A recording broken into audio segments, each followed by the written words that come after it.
नमस्कार दोस्तों, मैं कुंदन कुमार आप सभी का स्वागत करता हूं। जैसा कि हम परसेंटेज की बात कर रहे थे कि परसेंटेज में मैंने पिछली बार 2 क्लास डाला था और वो बहुत ही छोटे छोटे कंटेंट थे। तो आज हम परसेंटेज में कुछ आगे देखते हैं। जैसा कि आप लोग देख रहे होंगे बोर्ड पे मैंने 2-3 सवाल लिख रखे हैं, तो आइए हम इसे सॉल्व करते हैं। जैसा कि देखिए, सबसे पहले क्या कह रहा है, मैं पहला क्वेश्चन लेता हूँ। पहला कह रहा है कि यदि ए की आय बी की आय से 25% कम हो। सबसे पहले मैं ये कह रहा हूँ कि देखिए, मैंने उस क्लास में भी आपको बोला था कि सबसे पहले सवाल को बनाने से पहले हमें ये देखना पड़ता है कि क्वेश्चन कह क्या रहा है। रियल मायने में अगर हम क्वेश्चन को समझ ले तो क्वेश्चन अगर देखा जाए तो आधा सॉल्व उसी वक्त हो जाता है। ठीक है, तो देखिए जैसा कि यहाँ कह रहा है कि यदि ए की आय बी की आय से 20% कम है, तो भैया किसकी आय कम है? ए की आय। किससे? बी से। तो कुछ नहीं, हम यहाँ नॉर्मली लिखेंगे, पहले ए लिखा, फिर यहाँ हमने बी लिखा। ठीक है, यहाँ तक है। फिर क्या कह रहा है, ए की आय बी की आय से 25% कम है, तो बी की आय भैया हमने 100 लिया। मैंने आपको पिछली वीडियो में बताया था कि किसी भी चीज़ का अगर मान नहीं दिया गया हो तो हम उसे 100 लेते हैं, क्योंकि देखिए 100 में क्या होता है ना कि कोई भी मान हो, जैसे 5% हो, 1% हो, तो 100 का कितना भी परसेंट का है तो वही उसका मान होता है। ठीक है, तो हमने यहाँ 100 बी की मतलब 100 रुपये माना। ठीक है, फिर क्या कह रहा है, ए की आय बी की आय से 25% कम है, तो भैया इसका 25% कितना होगा? तो मैंने आपको बताया था, जैसे देखिए यहाँ 100 है। ठीक है, 100 है, इसका 10% हुआ, ये 100 का 10% 10 हुआ, इसका 1% हुआ 1। ठीक है, तो इसी प्रकार इसका 25%, 100 का जो हो जाएगा वो 25 हो जाएगा। तो इससे 25% कम है, तो 100 से 25% कम है, तो यहाँ कितना होगा? 75। ठीक है, ये 75 हुआ। तो अब क्या कह रहा है कि आगे हम पढ़ते हैं कि बी की आय ए की आय से कितने प्रतिशत अधिक है। देखिए अब क्या कह रहा है, यहाँ तुलना। फिर मैंने आपको पिछले वीडियो में बताया था कि तुलना हमें जिससे कहे उसे नीचे रखेंगे। तो बी की आय तुलना किससे कर रहा है? ए की आय से। ठीक है, ए की आय से कितने प्रतिशत कम है, तो भैया कितने प्रतिशत अधिक है। ठीक है, तो इससे ये कितना अधिक है? 25 अधिक है। ठीक है, और रिस्पेक्ट किसका कह रहा है? ए का कह रहा है। तो ठीक है, यहाँ हम इससे कितना अधिक है? 25। हम यहाँ 25 लिखे। ठीक है, 25 मैंने लिखा। और अब इसे क्या करना है? 25 और रिस्पेक्ट किससे कह रहा है? ये ए से। ए का मान कितना है? यहाँ नीचे लिखेंगे, ए का मान है 75। ठीक है, ए का मान 75, यहाँ 100 से गुना करेंगे। उसके बाद कुछ नहीं, नॉर्मली इसे डिवाइड काटना आटना है, बस हो गया। देखिए 25 से ये जाएगा 3 बार में। ठीक है, और मैंने आपको पिछली वीडियो में बताया था कि 100 में अगर 3 से भाग करेंगे, देखिए जैसे 100 को 3 से डिवाइड करना है तो इसका आएगा 33 सही 1/3%। ठीक है, 33 सही 1/3%। तो अब देखिए, अब समझते हैं क्या कह रहा है कि यदि ए की आय बी की आय से, मैं फिर एक बार आपको रिपीट कर रहा हूं कि यदि ए की आय बी की आय से 25% कम हो। ठीक है, तो हमने बी की आय 100 माना। ठीक है, आप यहाँ कुछ भी रख सकते हो, 200 रखो, 400 रखो, आप कुछ भी रख सकते हो, रखने के लिए कोई दिक्कत नहीं है। आप अगर नेक्स्ट टाइम बनाइएगा तो आप यहाँ कुछ भी रख सकते हो, बस उसका 25% लेना है। तो हम यहाँ क्या किए, इसका बी का मान 100 रखा। अब क्या कह रहा है, बी से 25% कम है, तो भैया इसका 25% कितना होगा? इसका 25% 25 ही होगा, तो इससे 25%, तो ये 75 हुआ। जब ये 75 हुआ, फिर अब क्या कह रहा है आगे देखिए, बी की आय ए की आय से कितने प्रतिशत अधिक है, तो भैया इससे अधिक ये कितना है?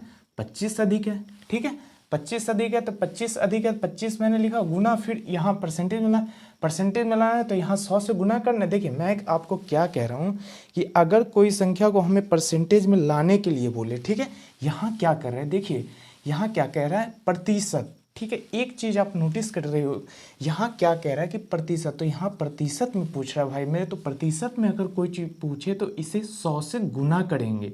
ये चीज़ देखिएगा, आप कहिए कि ये कहाँ से आप कर दे रहे हो, तो ये प्रतिशत में पूछ रहा है। हाँ, वही अगर इसका प्रतिशत नहीं पूछता, प्रतिशत हटाने को बोलता, तो हम उसे फिर 100 से डिवाइड करते हैं। क्योंकि ये प्रतिशत में दिया रहता है और प्रतिशत हमें हटाना रहता है तो 100 से डिवाइड करते हैं, प्रतिशत में लाना होता है तो उसे 100 से गुना करते हैं, क्योंकि 100 के रिस्पेक्ट में ही कोई काम होता है। ठीक है, तो इसे हमने 100 से गुना किया, उसके बाद इसको डिवाइड करने के बाद 100/3, इसका आ गया मान 33 सही 1/3%।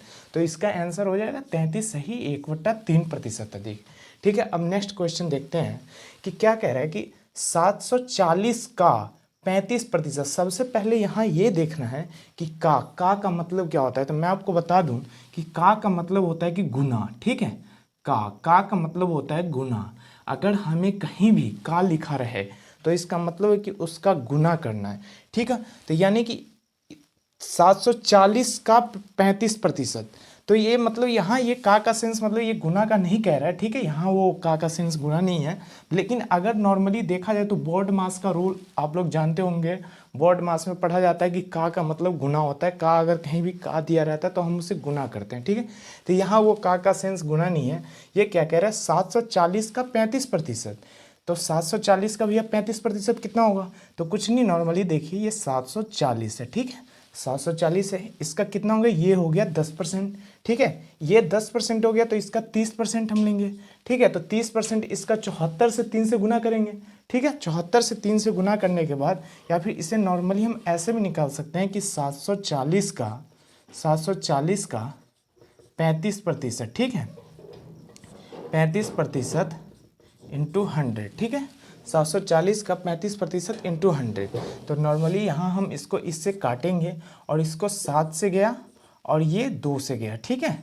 ये 2 से गया, उसके बाद ये फिर 2 से जा रहा है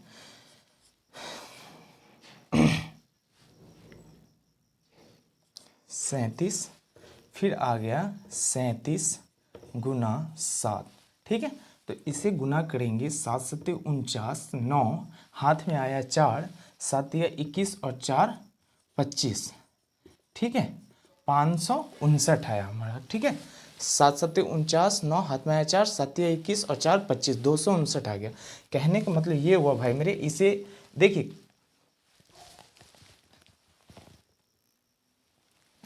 तो ये क्या कह रहा है कि मतलब कि इसका देखिए 740 का 35% आ गया 259, ठीक है। फिर आगे क्वेश्चन देखते हैं कि आगे ये क्या कह रहा है, एक संख्या मतलब 740 का 35% एक संख्या से 34 अधिक है।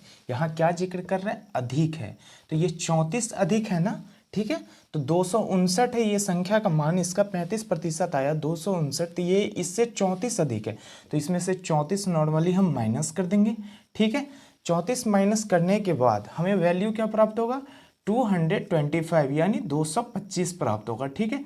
फिर 225 का, हाँ फिर देख लीजिए 225 का यहाँ अब क्या सेंस आया, का मतलब गुना, मैंने बोला था ना आपको का मतलब। फिर यहाँ गुना 2/5, ठीक है, 2/5। अब क्या कह रहा है कि इस संख्या का 2/5 कितना होगा, ठीक है। तो 225 का 2/5, ठीक है, 2/5। अब इसको नॉर्मली हम डिवाइड करेंगे तो ये आएगा 25 चौका 5 चौका 20, अब आया 2 और 25 25, 45 45 दूना 90, ठीक है। तो इसका क्या आ जाएगा, 90 आ जाएगा, ठीक है। तो देखिए यहाँ क्या कह रहा है, क्वेश्चन का मतलब सेंस समझिए। देखिए क्या कह रही है कि 740 का 35%, ठीक है, 740 का 35%,